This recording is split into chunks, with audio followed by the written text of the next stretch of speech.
Au nom du Père et du Fils et du Saint-Esprit. Amen. La paix de Jésus soit dans votre maison. J'espère que vous allez bien, que vous êtes encore et encore, mais on y est toute l'année, dans la joie du ressuscité.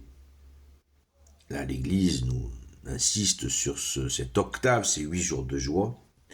Donc soyons attentifs à cela, d'être un peu plus, on va dire. Merci Jésus, d'être ressuscité.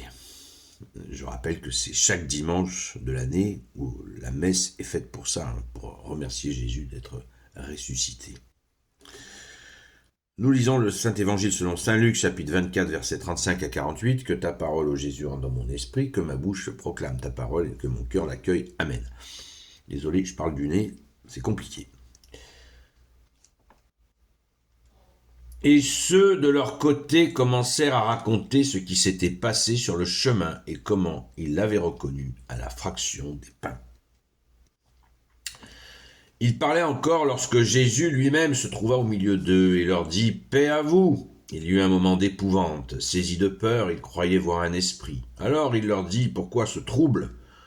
Pourquoi de telles idées vous viennent-elles à l'esprit ? Voyez mes mains et mes pieds, oui c'est moi, touchez-moi et regardez, un esprit n'a ni chair ni os, comme vous voyez que j'en ai. » En disant cela, il leur montra ses mains et ses pieds, et comme dans leur joie et leur étonnement, ils hésitaient encore à croire. Il leur dit « Avez-vous ici quelque chose à manger ?» Alors il lui donne une part de poisson grillé et une portion de miel. Il le prend et mange devant eux.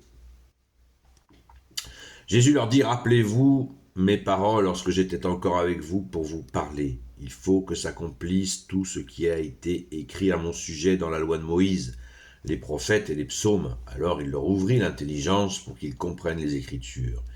Il leur dit « Vous voyez, c'était dans l'Écriture, le Messie devait souffrir et ressusciter d'entre les morts le 3e jour, et il faut ensuite que la conversion et le pardon des péchés soient proclamés en son nom à toutes les nations, en commençant par Jérusalem.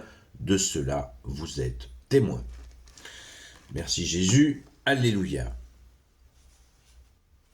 Dur à la comprenette, les apôtres. Mais c'est facile, nous. Tranquille.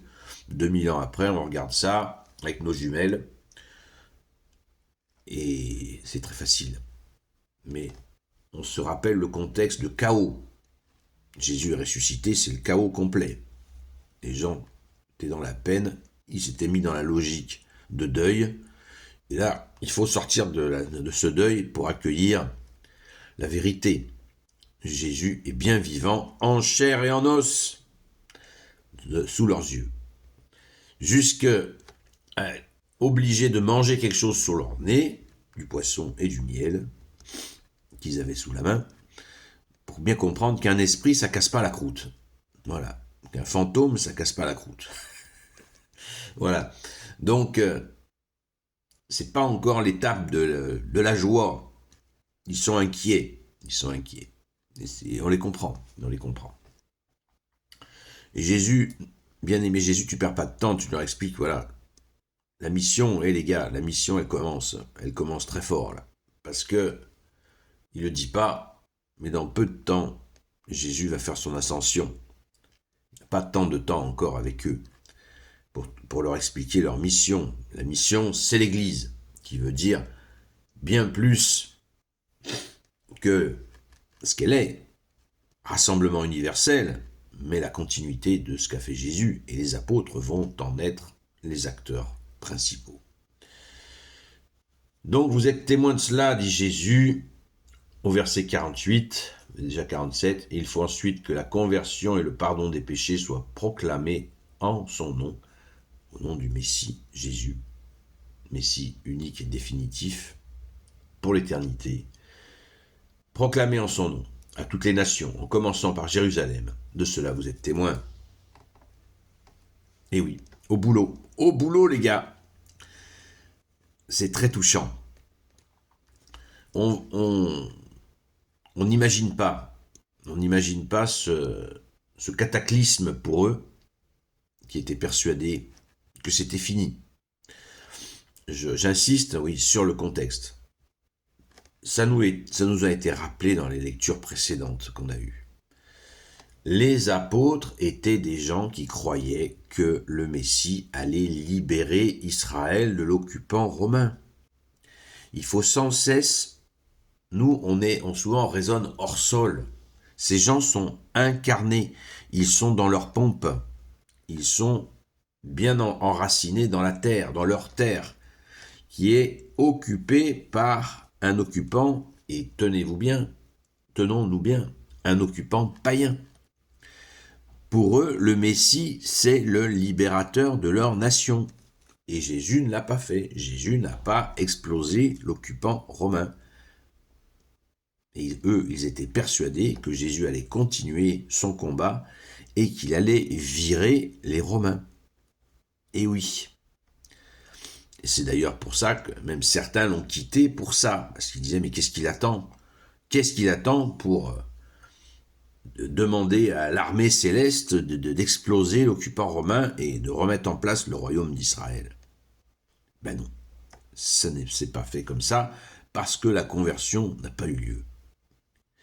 Et oui, Jésus ne pouvait pas faire cela sans la conversion. Imaginez qu'il aurait remis le royaume sans conversion, le royaume d'Israël sans conversion. Ce royaume, ce roi peut-être, aurait été peut-être pire que l'occupant romain. Hérode, c'était un sanguinaire, un tyran effroyable. Alors, pas de conversion, eh bien, pas de libération. Donc, la libération vient par la conversion, et nous en sommes au même point aujourd'hui. Il faut nous convertir. Si on veut que la France soit libérée des ténèbres, j'en suis, mais il nous faut nous convertir. Tout à fait, accueillir Jésus, se convertir, croire en la bonne nouvelle, et ainsi nous serons libérés. Il ne s'agit pas de mettre n'importe quel zozo qui deviendra un tyran, peut-être pire que les prédécesseurs. Alors, il faut accepter cette conversion car elle est pour le meilleur. Merci Jésus de nous y aider. Amen. Gloire au Père, au Fils et au Saint-Esprit, maintenant et toujours et pour l'éternité. Amen. Ô Jésus, toi qui peux tout et qui portes tout, toi le Sauveur, toi l'Emmanuel. Je te confie toutes celles et ceux qui regarderont cette vidéo, ainsi que leurs proches, selon ta seule volonté, ô Jésus.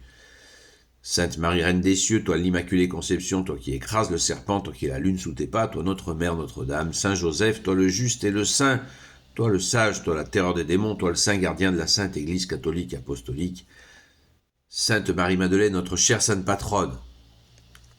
Niveau conversion, c'est un bon modèle, Sainte Marie-Madeleine. Merci, Sainte Marie-Madeleine.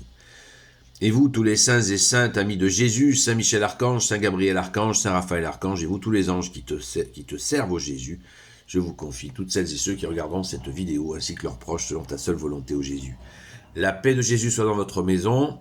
À ce soir, 20h, 22h, sur TikTok, Seul Jésus Sauve. Soyez bénis et restons dans la joie du ressuscité, mais pas sans acte. À très vite.